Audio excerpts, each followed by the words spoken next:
Maxwell, deep in contemplation about his past, reminisces about the day he first crossed paths with Anderson. Ah, the good old days, when he was determined to ascend to greatness and indulge in a bit of high and mightiness over those who dared abandon him. Parents, PFFT, who needs him? But fear not, because Maxwell found his calling within the Hellsing Organization. Now, imagine this. Priests, the ultimate morning alarm clock, rouse Maxwell from his beauty sleep. What's the fuss? Well, Anderson and his squad are having a little tiff with the remnants of the Let's Battalion. The priests, though, seem a tad worried about Anderson's impulsive tendencies. You see, Maxwell explicitly told Anderson to keep things chill and just be a spectator. Cut to Maxwell surveying the chaos in London. Once a splendid imperial capital, now it's just one big bonfire. The priests dropped the bombshell that the last time London saw a blaze like this was during the Great London Air Raid, estimating the death toll. Yeah, good luck with that. Chaos also reigns across the pond, with the White House playing a fiery game of guess who's in there. President and some cabinet members toast.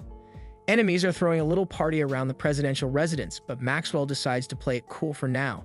He's kind of enjoying the chaos, thinking it's like Iscariot's version of spring cleaning. When a subordinate asks about Millennium's lack of progress, Maxwell brushes it off, saying, "I'm into England, Hellsing, and Alucard. The rest is background noise." His peeps inform him about knightly orders assembling, and boom. Maxwell, now Archbishop, orders what sounds like the ultimate road trip, the Ninth Crusade. Their mission: reclaim Britain, because why not? Now Maxwell's got this party trick where he glances at satellite images of a ship approaching London, but he's like, nah, not interested. My heart belongs to England. He's got this grand plan where Hellsing, Millennium, and Alucard are all toast, and Iscariot rides into the sunset as the victor. Meanwhile, Alucard is strolling into London, witnessing the horror show. Anderson's squad, running a bit low on numbers after some vampire encounters. Integra Hellsing, accompanied by Anderson and the gang, is on her way to Hellsing HQ. Things get a bit dicey when Henkel decides to play cowboy with a gun, but Anderson decides, nah, let's not mess with the lady, I'll be her knight in shining armor. Oh, and Zoranblitz from Millennium decides to spice things up by throwing V-1 missiles at Hellsing HQ.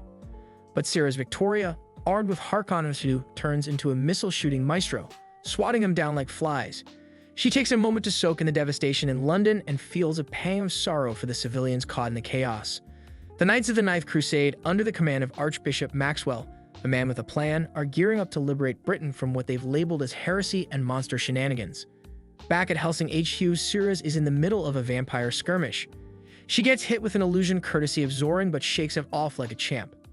The Wild Geese, led by Bernadotte, join the party a bit late, and just when they're ready to play defense, Seras goes all out on the offense. In a surprising turn of events, Bernadotte tries to lay one on Seras, but she's having none of it, leaving the Wild Geese in a state of collective disappointment.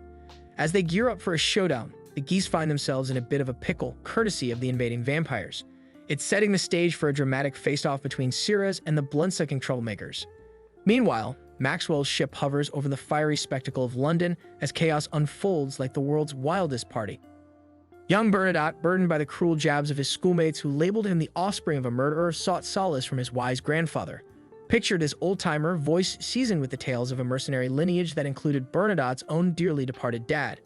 Mercenaries, he explained, weren't dragged into battles against their will.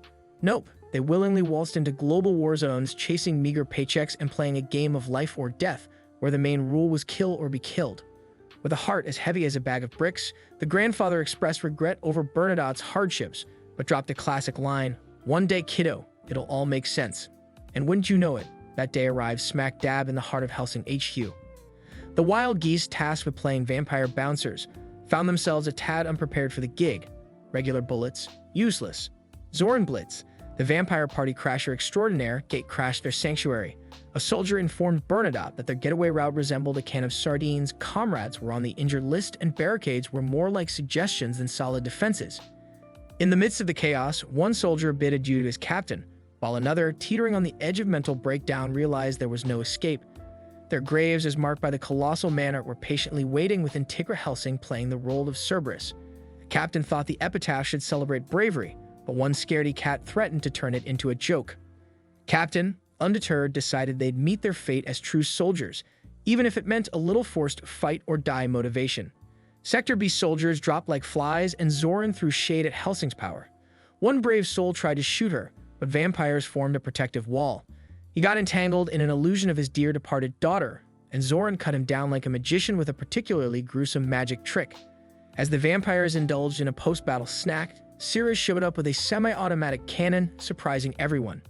Barricades were as sturdy as tissue paper. Ammo was scarcer than common sense, and it felt like deja vu from a Uganda jungle raid. Vampires decided to launch a rocket party against the barricades, but Seras, ever the party pooper, obliterated them from behind. Out of bullets and feeling like she was stuck in a horror movie sequel, Seras found herself in quite the pickle. Zoran, the last vamp standing, threw illusions at Seras, conjuring up memories of painful childhood. But our girl Seras, made of sterner stuff, resisted, recalling her parents' brutal demise at the hands of burglars.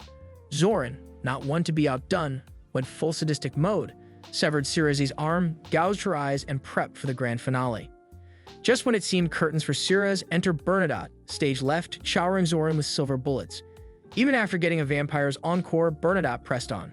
Zoran, not to be outplayed, tossed her side, turning Bernadotte into a vampire kebab. As he lay there, dying with style, he planted one on Seras, content that he'd gone out like a hero protecting his lady. Seras, a mix of grief and fury, clutched his lifeless body and unleashed a scream that could shatter eardrums. Reinforcements strolled in for the vamps, but Zoran's illusions were on a coffee break when it came to Seras. Fueled by a potent mix of rage and sorrow, she bit into Bernadotte, sipping on his life essence and regenerating like a vampire on steroids. The vampires, once feared SS officers, cowered before her, now terrified by a wounded girl. Seras went on a rampage, tearing vamps apart like they were made of wet tissue paper. Zoran, cornered and panicking, got a taste of Seras' wrath, ending up as a wall ornament. Illusions crumbled, and as Zoran glimpsed her allies and the Major, her face met a brutal end courtesy of Seras. Making a solemn promise to the captain to wipe out every last vamp, Seras got a final salute from the remaining geese. With that, she soared into the dawn, heading toward the city of death, fearless of the sun's rays, her determination unbreakable.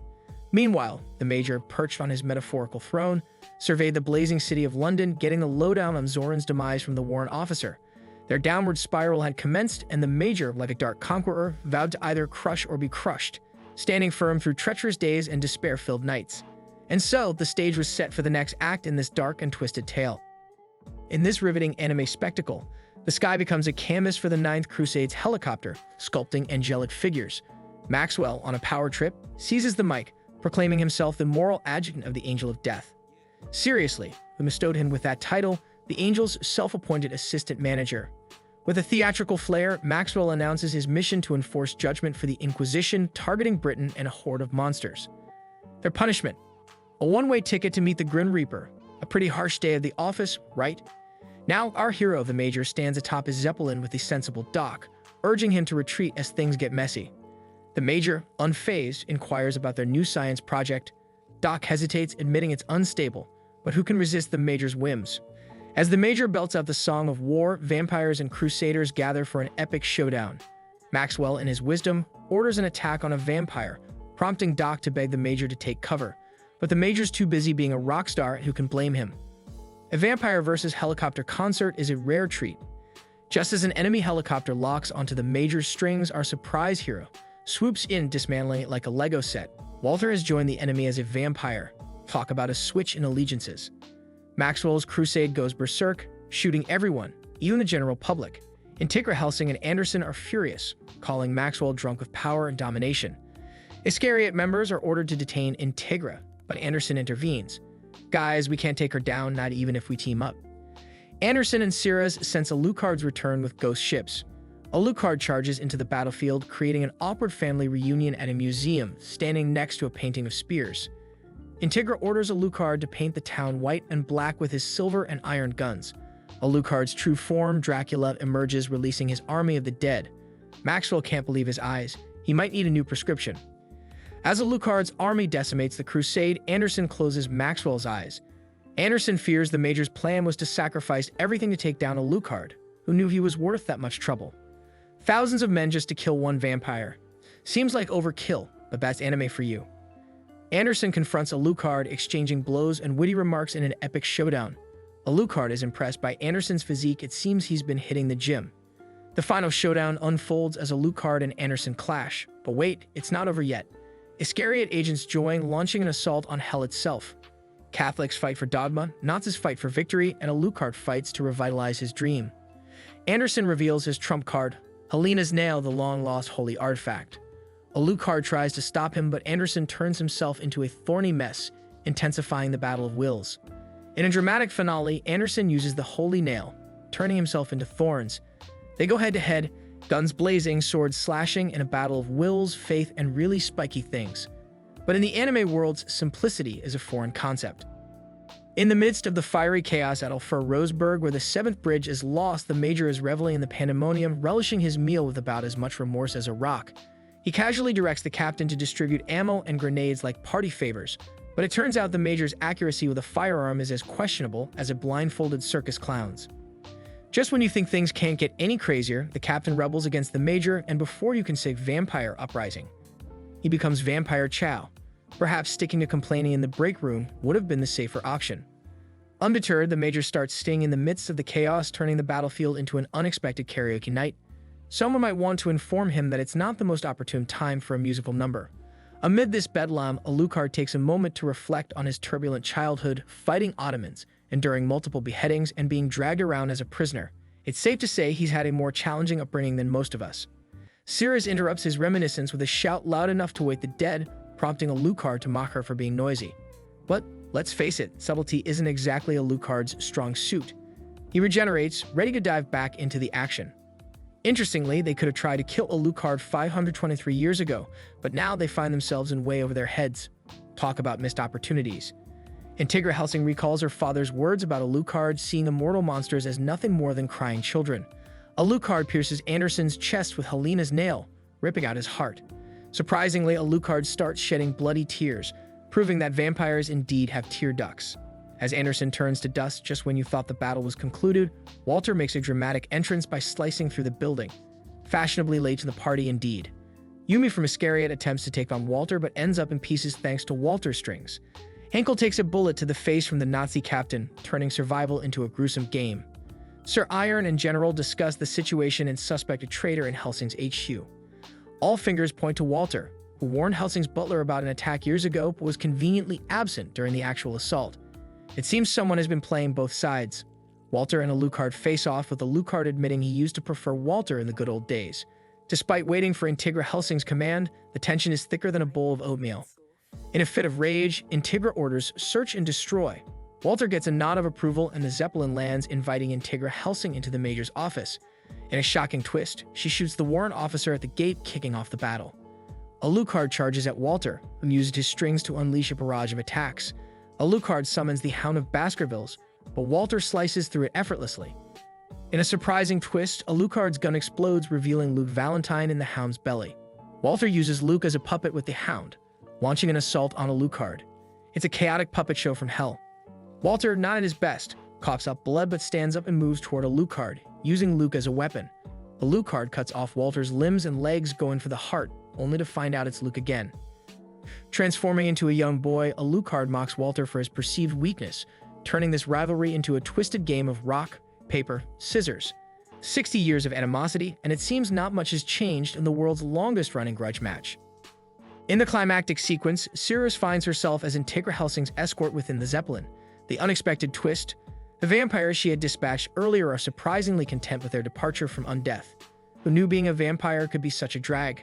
The Major, a showman to the core, seizes the microphone to address the vampires in what feels like a twisted episode of Vampires Got Talent. The captain emerges from the shadows, drama reaching unprecedented levels. However, just as the tension peaks, the Zeppelin decides to join the chaos, exploding in a display of bad timing. Playing the role of a helpful guide, the captain leads Integra to the main chamber, skillfully dodging fiery explosions. Integra, admiring his prowess, expresses gratitude and proceeds towards the main chamber. Meanwhile, Seras, ever dramatic, seizes two machine guns from the floor and joins the fray. Not one to be outdone, the captain retaliates, shooting Seras right back. Undeterred, Seras attempts her blood art, but the captain's werewolf aura proves formidable, turning the encounter into a supernatural game of rock, paper, scissors. Simultaneously, Alucard interrupts his mockery of Walter to share some existential knowledge. He reflects on how the Major perceived him not as a vampire or a human, but as a walking river of death, a tyrant's will embodied in a mobile castle. Major's war, it turns out, was solely to eliminate the seemingly indestructible Alucard. In a surprising twist, Major recalls Alucard offering him vampirism during World War II, a proposition he declined, valuing his independence. The clash of minds and Alucard's impending disappearance from existence prompts a philosophical exchange. Alucard warns Major about the downfall of tyrants due to their arrogance, providing a life lesson before the inevitable battle to the death. As the werewolf proves overwhelming for Seras, he kicks her into the Zeppelin's basement. It appears grim for our heroic vampire, but just when surrender seems imminent, the spirit of Bernadette appears, urging her to persevere, a pep talk from beyond the grave. Fueled by newfound determination, Seras dodges the werewolf's attacks and bites his legs. Bernadette intervenes, delivering a surprise punch with a silver tooth into the werewolf's heart, a remarkable display of teamwork from the afterlife. In the main chamber, Seras confronts the captain, who proves too strong. He kicks her aside, but Seras refuses to yield. Grabbing a massive bomb, she hurls it toward the werewolf. Despite the werewolf's impressive soccer skills, in kicking the bomb away, Seras and the werewolf continue their exchange of blows. Seras gets creative, biting the werewolf's legs again, allowing Bernadette to punch the silver tooth even deeper. The werewolf meets his end with a smile, turning to ash, his soul released. Against all odds, Seras emerges victorious. Entering the main chamber, Seras confronts the Major, firing shots at him. However, the cunning strategist is shielded by bulletproof glass, a bit like shooting fish in bulletproof glass. Major converses with Integra, revealing Alucard Nosferatu's imminent disappearance from existence. In a bizarre turn of events, the warrant officer decapitates herself and jumps into the river of blood that Alucard is in the process of consuming, a scene reminiscent of a horror comedy. Walter, relishing the chaos, decides to intervene and cut Alucard in half. Yet it becomes evident that Walter is no match for Alucard now, and his opportunity slips away. The sacrifice is made: vampires, crusaders, Anderson, Iscariot, a werewolf, and even half of Walter's life all culminate in this moment to vanquish Alucard.